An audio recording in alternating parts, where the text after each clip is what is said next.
those who are close to President Kufuor are the ones who are enjoying. They have their fingers in every pie in our country. And I'm telling you. And they want to maintain it this way. Sometimes you ask yourself, did they come into power to rob the nation? Do they ever think about the people who voted for them into power? No. Obviously they don't. We have a very onerous responsibility. We need to give Ghanaians hope. We need to let the electorate know that you cannot be a leader unless you have people following you. And that the resources of our dear nation should be used solely for the benefit of the ordinary people. Leadership is about one thing, and in our case, improving the lot of Ghanaians. That is all. That should be the only preoccupation. Nothing else. But what do we see? Buying hotels, getting engaged in cocaine. Look at it. When we started talking about the drug issue, they said we were crying wolf. Now you have a member of parliament languishing in jail here. He brought into this country $6 million worth of heroin. Of course, his intentions must have been very clear. If he had succeeded by now, he would be, is it the 22nd or 23rd presidential candidate for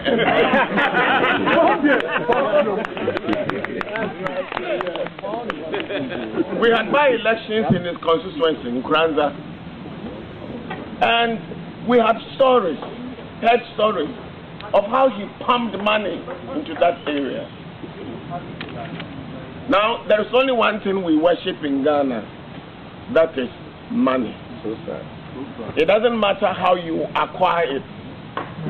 Now, if you read some of the newspaper stories which come out by mistake, their presidential candidates are just going around buying delegates. Money is not a problem. Money is not an obstacle. And yet, these were people who 7-8 years ago were almost indigent. Where have they got the money from? They are flaunting their wealth. And Ghanaians have begun to ask questions. They want an alternative. And we should provide that alternative. But we should be guided by the experience that is being established now. You cannot go into leadership position and do the same thing. We have struggled when we came out of power in 2001. But by the grace of God, all of us have been able to get settled. You are not now going into government to try and make hay while the sun shines. Put something aside for a rainy day. The rainy days have gone. Yes. This should therefore be a period of sacrifice. Now, I heard my good friend Osafo Manfo praising himself to the high heavens, saying that he's the only person who can beat Atta because he's the manager, he's done this or that to the economy. My brothers and sisters, cast your minds back.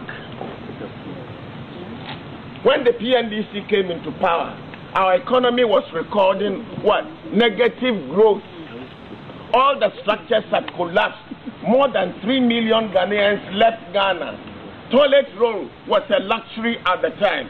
If you wanted to buy clothes and you went to the market, the only indication was that they would give you broomsticks. And the broomsticks would be a pointer to what they were going to give you. PNDC did its best. NDC for 8 years decided to repair the damage. We had financial sector reform. We decided to introduce democracy in the first place. We decided also concentrate on infrastructure, education, on Medicare. We have 3 state-of-the-art hospitals in Ghana. They compare favorably with hospitals anywhere, in Cape Coast, Ho, and Sunyani. Education, we have 3 universities. We increased the number to 5. We decided that there should be a polytechnic in every district. Now, when Osafo Manfo comes and boasts, I ask him, at the time when he was chairman of NIB, managing director of NIB, how much by way of taxes were we collecting? we decided to revamp the revenue collecting structure. How can a minister of finance operate if you are not able to collect revenue? I was for 8.5 years the Commissioner of Internal Revenue. It was my period of national service. We did that to strengthen the foundation for them. At the time that